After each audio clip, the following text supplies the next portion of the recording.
Great. One. Welcome, everybody, to the Senate Democratic Caucus. I'm Allison Clarkson, the Majority Leader, and we have a shorter time today. We're just going to be going till about 12:45 before the governor's budget address at 1 o'clock, which we urge you to watch. And so we're going to begin with the President Pro Tem talking about her tour of Vermont and investing in Vermont. So, and then we will talk about housing and a public hearing later today. So, Senator Balint, take it away. Thank you, Senator Clarkson. My Chief of Staff, Carolyn Wesley, is going to be taking us through a lot of what we learned from this engagement process. We were able to work with a consultant named Molly Loomis, who worked closely with us and the Speaker's office during the 2022 legislative session, 21-22 legislative session. We toured around Vermont virtually. We thought we'd be able to do it in person, but then a series of waves of coronavirus came through. But we were able to engage with over 1,400 Vermonters, both in regional town hall meetings and through the online questionnaire, and then intentional conversations with different groups around the state. And the feedback was analyzed, patterns and repeated ideas were pulled out. Each individual comment was then coded thematically, and codes were linked together into overarching themes so that we could have an understanding of what really rose to the surface.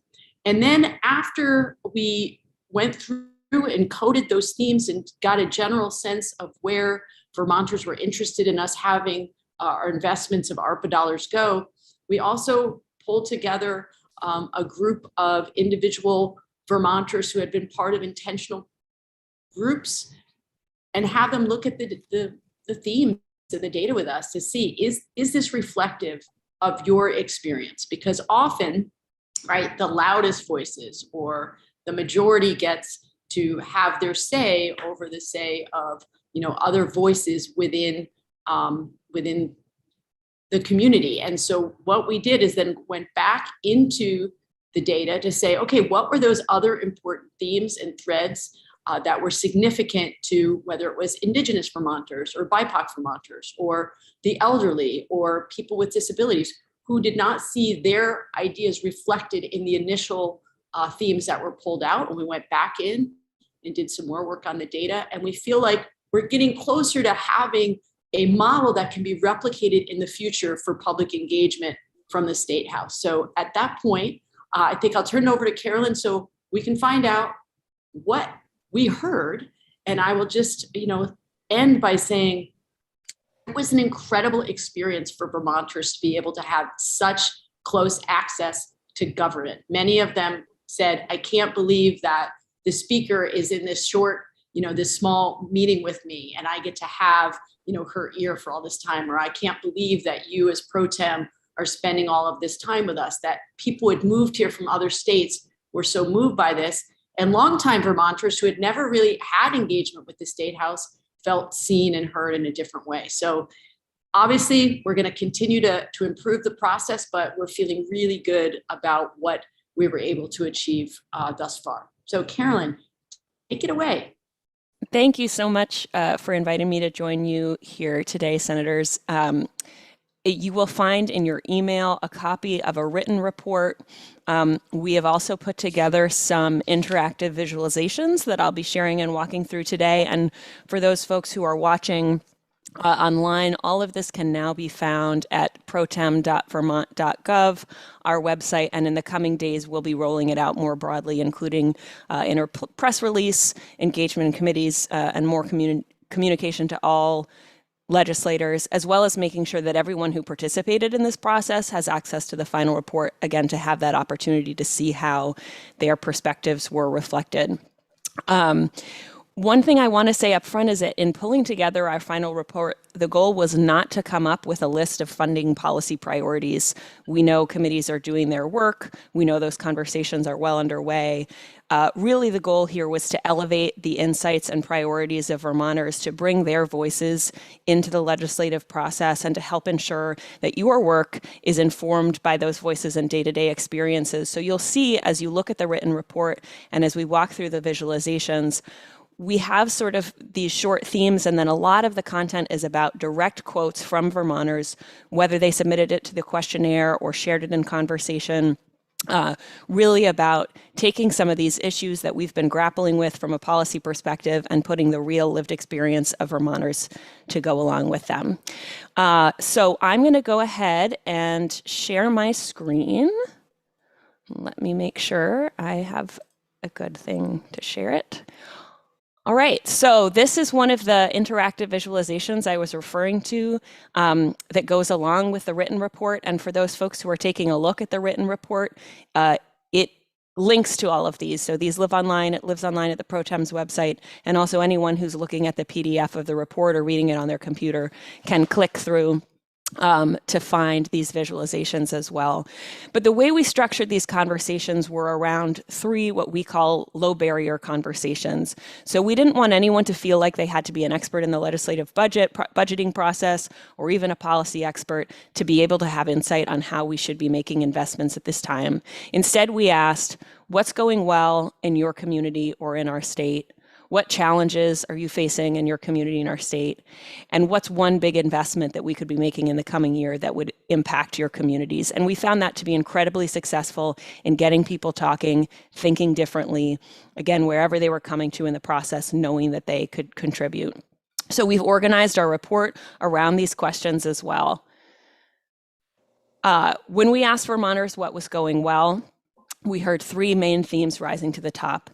Vermont communities are strong and resilient. Particularly during the pandemic, Vermonters saw increased civic engagement, mutual aid, shared resources, and new partnerships based on community needs. And you'll see when you go in and play with this report yourself, you can click through on each theme and find an illustrative quote, again, in the voice of a Vermonter, talking about where that theme came from, and I'll show you in a little bit. For a couple of these themes, we've actually shared all of the comments that we received, so you can really go through and play with them. The second thing that is going well is Vermont's natural resources. They are among our greatest assets. They support access to healthy lifestyles, access to local food, and a thriving recreational economy. Oops, wrong one. So when we talk to Vermonters, people feel a real strong connection with the natural resources in our state.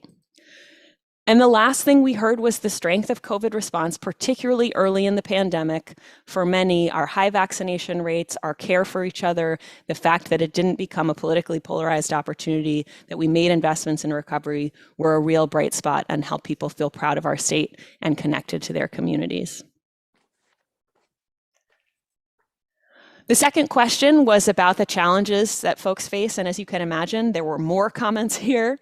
There was more variety here, and sort of far and away, the biggest topic that came up was the Vermont's housing crisis. Across the state and across populations, people are struggling with the cost, access, and stability of housing.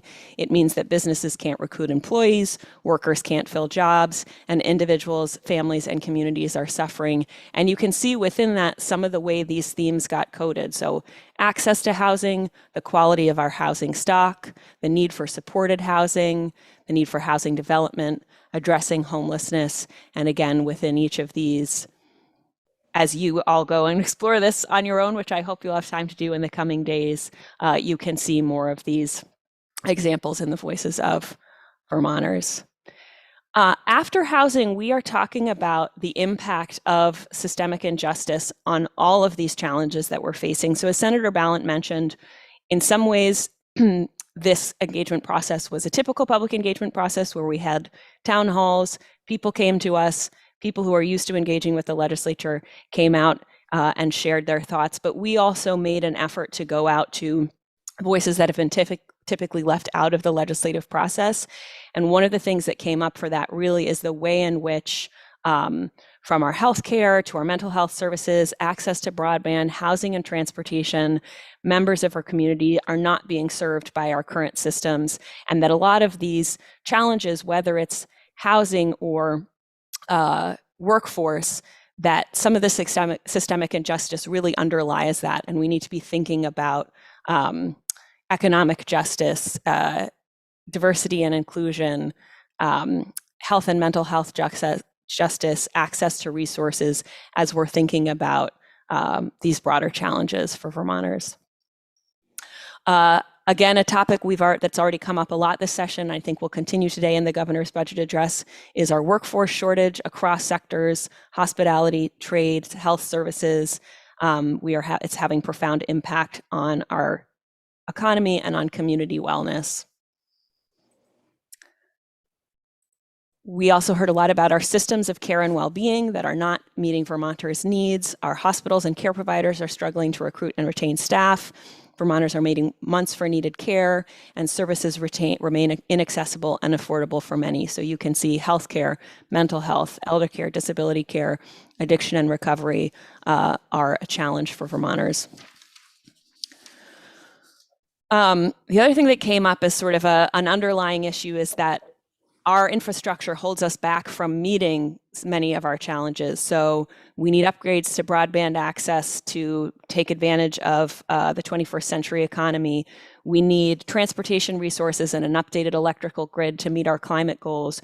Municipal water and sewer systems need to be updated to meet our housing goals. So infrastructure coming up again, sort of like systemic injustice underneath all of these challenges, also some of these physical infrastructure questions across and underneath all of these challenges. Natural resource protection. Our natural resources impact all areas of our health and economy. They need protection through climate action, land preservation, air and water quality solutions, and clean energy investments. And lastly, our childcare system is failing our economy. Vermont has an alarming lack of options, prohibitively high costs for families, and a workforce that is among the lowest paid in the state. So while obviously workforce challenges writ large rose to the top as well, childcare challenges specifically also emerged across the board. So you can imagine that when we got to the final question of what should we invest in, having spent that time about what's going well and what are the challenges, a lot of those topics had already come up. And so everything that I've listed already, either as a strength or as a challenge, certainly should also be considered an area for investment. And so what we decided to do in our final report is focus in on some of the feedback we got about how to invest. So as much as Vermonters were interested in what we are doing with this money, the question of how we're investing it and thinking about this transformative opportunity was really important. And so the first piece of feedback was around building on existing bright spots. We have strong models to address many of Vermont's chronic challenges, and any of our investments in this moment should build on working models, scale local solutions, and adapt outside efforts to meet Vermont's needs. The second piece of feedback was around investing in community-led solutions. So COVID in particular emphasized how communities in crisis can come together to address collective problems in novel ways. Vermonters want to see our investments engaging the people most impacted by our challenges in identifying needs and possible solutions. And so certainly that becomes an area for promoting equity as well. And lastly, thinking about integrated approaches. So all of these challenges, workforce, housing, childcare, healthcare, climate, they are deeply interconnected. However, our approaches to address them often advance in isolation. People want to see solutions that work across systems to address the intersection and root causes of problems. And I think it was really exciting for many of us to listen to Vermonters thinking creatively about how you think about our climate needs and housing at the same time, how you think about food systems and supporting food insecurity and the local economy at the same time, how you think about our wanting to welcome more refugees and immigrants and grow our workforce at the same time. Any number of examples of how we can tackle some of these crises together. So I'm going to stop there. I'm so grateful for the caucus's time this afternoon. Again, we'll be going into all of this in more depth, and I want you to be able to see and play with some of these quotes. So keep an eye out for an email to all members sort of walking through the quote and some of the resources. But we're so excited as we get into a conversation about the budget later this afternoon to really be framing it around what we heard on the voices and day-to-day experiences of Vermonters. Thanks so much. Wow, that was terrific, Carolyn. Thank you. That was great to see it all distilled into this really incredibly impressive presentation. So thank you very much. Becca, do you want to say anything else before we move to one of the issues, housing? No, the only thing I would say is just check it out on the Pro Tem website, and you know, there's so much rich information there, and I think it will be really useful for all committees to see what Vermonters weighed in on. Oh, it's great. And you can see it weighed in on by county and by town. So it's impressive. It's great. Thank you. Thank you. This was and wonderful to see the summary of all that work and all that time and 1,400 voices coming to inform us. Thank you. That was great. Senator Sirotkin, would you like to give us an update on the housing bill we're likely to see this week in the Senate and on the Senate floor and coming out of economic development? Thank you, Allison. I'd be happy to.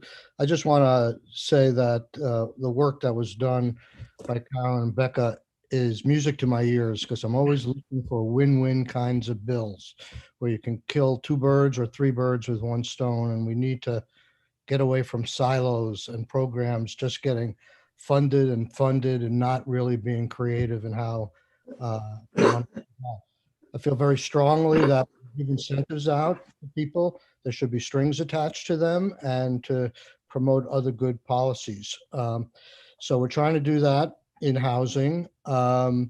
We had last week a who's who of housing in the state of Vermont, from developers to planners to nonprofits to the waterfront, in terms of trying to get ideas compiled that we're going to put into an omnibus housing bill that may take several weeks to come together. And we welcome all kinds of ideas from other members of this caucus for sure. Right now, we're about to vote out a bill that it's called S-210. It's a successor to the bill that you see on your calendar every day that was vetoed by the governor. It has to do with rental housing safety and health, and how those codes get enforced. The major function, as you probably know, of the bill is to give over to the Department of Fire Safety responsibility for enforcing our housing health codes. Right now, it's enforced by local towns, and it's by volunteers. They're unprofessional, untrained, and for the most part, it's very ineffective. Some towns, some of the bigger towns, have gone to professional staffing themselves, but that's the heart of the bill. We've been working on it for 4 years, going through the normal transition of sending people out to come up with a study and to come up with a recommendation. And this represents the product of their work, as did S-79. The frustration we felt in our committee is that these people, the stakeholders, all worked together, came up with a good solution, and we never heard word one of a problem with it until the governor vetoed the bill. In fact, I would say the administration was supportive of the bill all the way through. So what this bill will do, and we haven't voted on it, we still have some discussion to do, will make certain tweaks to meet some of the governor's objections that he raised in the veto message, but it will not compromise the heart of the bill, which is to move enforcement over to the Department of Fire Safety, and also establish a registry of a simple registry of data of where our housing is located, how much there is, and what our needs are, which incidentally, the administration again said today would be very useful for them to have. The other thing that's in this bill that I will be talking to the Appropriations Committee. I hope I can come in budget adjustment. They're putting in $20 million for the so-called VHIP program, which has no guardrails on it whatsoever other than the name VHIP. And now it's gone from a $7 million started under CARES Act, $5 million with ARPA money last year, and now they want 20 million. So we have a $32 million program with nothing but a title governing it at this point. It's a good program. It works well. I'm not saying they've abused it. They've tried to follow what was in S79 on VHIP, even though it was vetoed, but it's not good policy to have that much money out there with no guardrail, just a promise.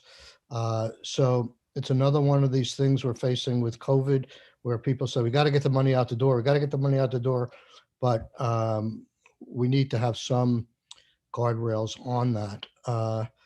And so this bill will go to appropriation regardless, but we'd like to get it out and over to the House and meet some of the more of the optics of what might sound good to the public and what the governor's veto message is, dealing with mom and pops and those kinds of landlords, but without gutting or compromising the bill.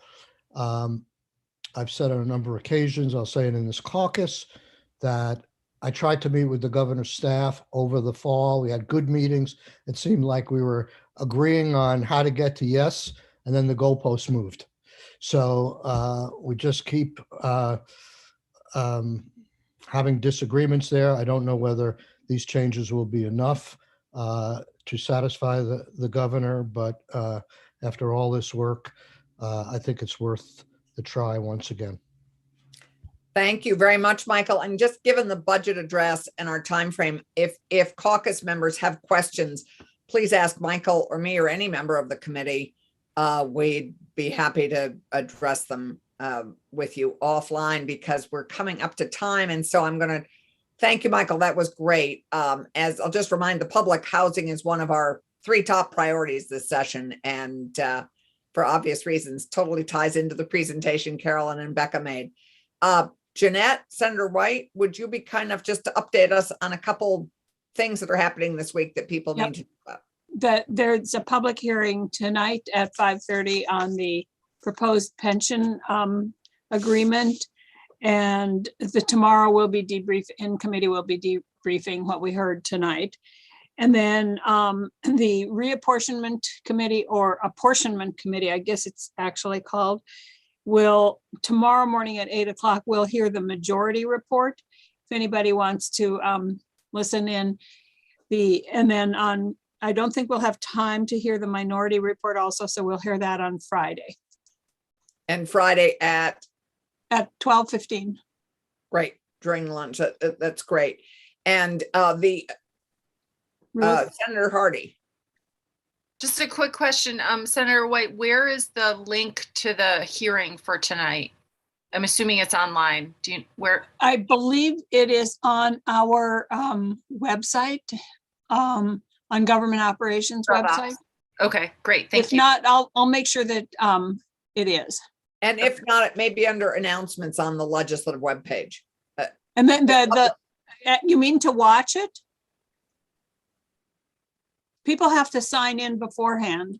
Well, so, to watch, is it live streamed so people could watch it? And yes. Then is there still room in case people want to sign up to testify or not? I'm not sure. We haven't even looked at the list yet.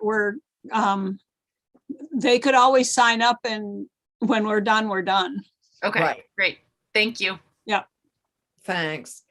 And thank you, Senator White. Perfect. Anything else? We have another minute. And wave hard because I can't see you. Yes, Senator Bray. It's a quick housing question. I had a constituent talking to me about it, and they said, when you guys talk about housing, I always have the feeling you're talking about building new housing. but to what degree does retrofitting and upgrading existing buildings and housing to bring them back fit into the big picture? So I know there's a bigger discussion there, but I'm guessing you're talking about both. Is that right? Yes. Senator Sirotkin, you want to quickly answer that? And then we need to bid everybody adieu.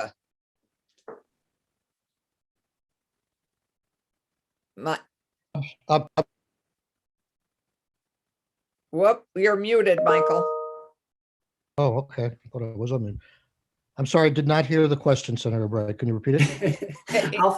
I'll follow. It was, I don't know if, I'll just say I can again answer. briefly. I can answer it, Senator Bright. The answer is yes. We are addressing it all. And in this Okay. bill, we are codifying the Vermont Housing Investment Program, which is primarily to fix up vacant and blighted properties Yep. and things that are offline that we want to bring back online. We're also addressing new opportunities in ADUs and accessory dwelling units. So those would be new units that would be coming on. And then our omnibus housing bill will also have both opportunities, both new housing and the continued work on creative ways to do home share. You know, we're going to be looking at it all. Great. Thank you. Thank you. Thank you all. The governor's address is at 1 o'clock. This gives you a moment to go stretch your legs and eat some lunch. Thank you very much. We'll see you next week.